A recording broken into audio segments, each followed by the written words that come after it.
আবার কারোর জন্য জাহান্নামের গর্ত।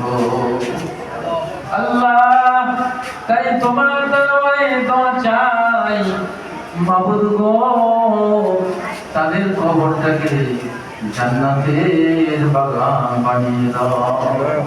আল্লাহ, পবিত্র ওসিগুলের বাবর কাছে কাটিয়ে আল্লাহ, দয়া করে মেহেরবানি করে তাদের গুনাহটা মাফ করে দাও।